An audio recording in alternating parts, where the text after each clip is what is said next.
وہ اندر آئیں گے نہیں نہیں نہیں نہیں نہیں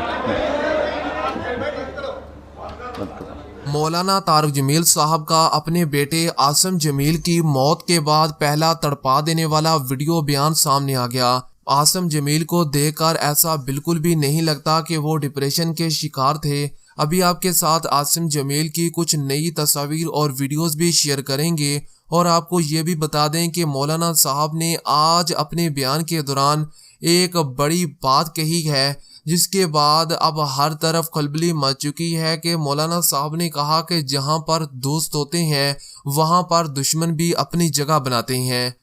مولانا طارق جمیل صاحب جو اپنے ہر بیان میں اپنے بیٹے عاصم جمیل کو ہمیشہ اپنے سامنے بٹھایا کرتے تھے، آج جب پہلی بار ان کا بیٹا سامنے نہیں بیٹھا تھا تو وہ کس طرح سے کہتے رہے کہ سب لوگ سائیڈ پر ہٹ جاؤ، میرا بیٹا آ رہا ہے، اسے یہاں بیٹھنے دو۔ ابھی آپ کے ساتھ مکمل دل چھو جانے والا ویڈیو بیان بھی شیئر کریں گے۔ اگر آپ نے مولانا طارق جمیل صاحب کی یہ ویڈیو نہیں دیکھی تو کچھ نہیں دیکھا۔ مولانا طارق جمیل صاحب کا اپنے بیٹے کی موت کے بعد پہلا ویڈیو بیان اس وقت پوری دنیا میں ٹاپ ٹرینڈ بن چکا ہے،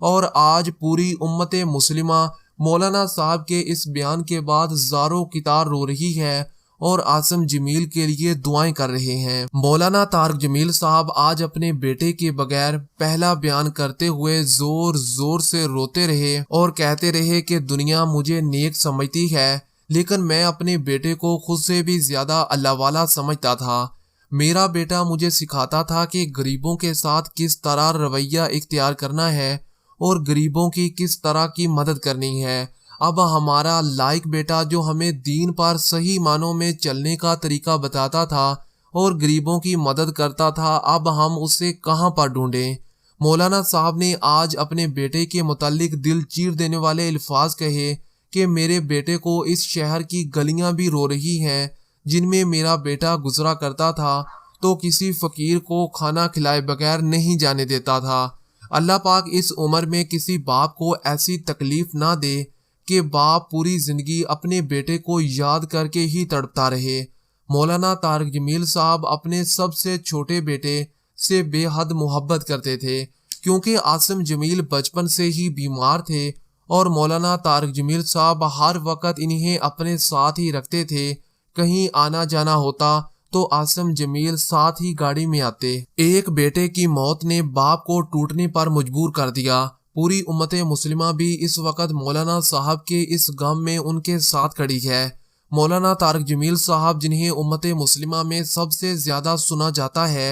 اور ان کی بات کرنے کا انداز بیان سب سے خوبصورت اور پیارا ہے۔ مولانا طارق جمیل صاحب اس وقت پورے پاکستان کی ہر دل عزیز شخصیت ہے، لیکن اس کے باوجود بھی آج مولانا صاحب نے اپنی زبانی بتایا کہ جہاں پر چاہنے والے موجود ہوں وہاں پر دشمن بھی اپنی جگہ بناتے ہیں۔ 3 سال پہلے مولانا طارق جمیل صاحب کے بیٹے کے ساتھ کیا واقعہ پیش آیا تھا اور عاصم جمیل کو روزانہ بجلی کے جھٹکے کیوں دیے جاتے تھے، مولانا صاحب نے آج سب کچھ بتا دیا ہے۔ مولانا صاحب اپنے بیٹے کے 3 سال پہلے پیش آنے والے واقعے کو یاد کر کے زاروں قطار روتے رہے۔ آخر مولانا طارق جمیل صاحب کے بیٹے کو ایسا کیا ڈپریشن تھا کہ شدید ڈپریشن کے باعث انہوں نے زندگی کی بجائے موت کو گلے لگا لیا۔ عاصم جمیل اس قدر ڈپریشن میں جا چکے تھے کہ ادویات بھی اب ان کے لیے فائدہ مند ثابت نہیں ہوتی تھی، اور اس ڈپریشن کو ختم کرنے کے لیے صرف ایک ہی راستہ باقی تھا کہ انہیں بجلی کے جھٹکے دیے جائیں تاکہ وہ جلد سے جلد بہتر ہو سکیں۔ عاصم جمیل جن کی تصاویر اور ویڈیوز کو دیکھ کر ایسا بالکل بھی نہیں لگتا کہ یہ کسی ڈپریشن کے مرض میں مبتلا ہیں، کیونکہ ان کی جتنی تصاویر اور ویڈیوز سامنے آئی ہیں ان میں وہ بالکل ایک نارمل پرسن کی طرح ریئیکٹ کرتے ہیں، لیکن میڈیا ذرائع کے مطابق عاصم جمیل کی طلاق کی وجہ بھی ڈپریشن ہی بتائی گئی۔ آپ یہ سن کر چونک جائیں گے کہ مولانا طارق جمیل صاحب کے بیٹے بالکل ایک نارمل پرسن کی طرح زندگی گزارتے تھے، لیکن وقت کے ساتھ ساتھ ان میں ڈپریشن بڑھنے لگا، جس کی وجہ سے آخر کار ان کی موت واقع ہو گئی۔ پاکستان میں ہر سال 10,000 اموات صرف اور صرف ڈپریشن کی وجہ سے ہوتی ہیں، اور پاکستان میں ڈپریشن کی شرح اموات کینسر اور ہارٹ اٹیک سے بھی زیادہ ہے، اور پاکستان میں ہر شخص ہی ڈپریشن کا بھی شکار ہے۔ تاہم مولانا طارق جمیل صاحب کے بڑے بیٹے یوسف جمیل کی جانب سے عاصم جمیل کی موت کی وجہ ڈپریشن بتائی گئی ہے۔ اور آپ کو یہ بھی بتا دیں کہ مولانا صاحب نے آج عاصم جمیل کے جنازے پر عمران خان صاحب کے لیے بھی دعا کی ہے۔ یا اللہ، نیک سیرت ہے، دیانتدار ہے، محنتی ہے، اس کی مدد فرما، اس کی مدد فرما، آگے سے پیچھے سے دائیں سے بائیں سے اس کی حفاظت فرما۔ یا اللہ میں تجھے گواہ بنا،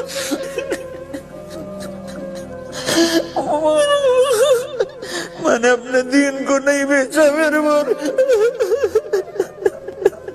یا اللہ میں اپنی کوئی یقین میرے اندر تکبر نہ آ جائے، بس ویسے ہی کہہ رہا ہوں یا اللہ تیری عزت کی قسم، تیری جلال کی قسم ہے، عمران خان کی شکل اس کی حفاظت فرما، نیک سیرت ہے، دیانتدار ہے، محنت۔ یہ وہی جانتا ہے جس پہ گزری ہو، وہی جانتا ہے جس پہ گزری ہو۔ میرے مقدر میں تھا، میں نے ہمیشہ دعا مانگی، یا اللہ مجھے اولاد کا صدمہ نہ دکھانا، یہ ہمیں اٹھا کے لے جائیں، ہم انہیں نہ اٹھائیں، لیکن اللہ کی تقدیر وہ غالب ہے اور ہمیں اس پر راضی ہونے کا حکم ہے۔ میرے نبی کی دعا ہے، اللہم انی اسألک الرضا بعد القضاء، یا اللہ تو اپنی تقدیر پر مجھے راضی کر دے۔ تو بالکل ہم راضی ہیں، میرے سارے خاندان والے راضی ہیں، لیکن جو ایک اور کہا کہ میرا بیٹا عمران خان سے ہمیشہ سے محبت کرتا تھا اور ہمیشہ سے عمران خان کے لیے آواز بلند کرتا تھا۔ اور عمران خان صاحب کے وکیل نے جب خان صاحب سے ملاقات کی تو اس کے بعد انہوں نے میڈیا ٹاک کرتے ہوئے بتایا کہ آج عمران خان صاحب جیل کے اندر بہت زیادہ پریشان ہیں اور رو رہے تھے کہ آج ان کا سب سے بڑا سپورٹر اس دنیا سے چلا گیا۔ اس سے پہلے جب ذلِ شاہ کا قتل ہوا تھا اس وقت عمران خان صاحب کئی دن تک پریشانی سے باہر نہیں آئے تھے اور راتوں کو اٹھ اٹھ کر روتے تھے، اور آج ایک بار پھر عمران خان صاحب کو اسی حالت میں دیکھا گیا، کیونکہ ذلِ شاہ کے بعد عمران خان کا سب سے بڑا سپورٹر مولانا طارق جمیل صاحب کا بیٹا عاصم جمیل ہی تھا، جو اب اس دنیا میں نہیں رہے۔ اللہ پاک عاصم جمیل کو جنت الفردوس میں اعلیٰ سے اعلیٰ مرتبہ عطا فرمائے اور ان کے درجات بلند کرے۔ کمنٹ باکس میں آمین ضرور لکھیے گا۔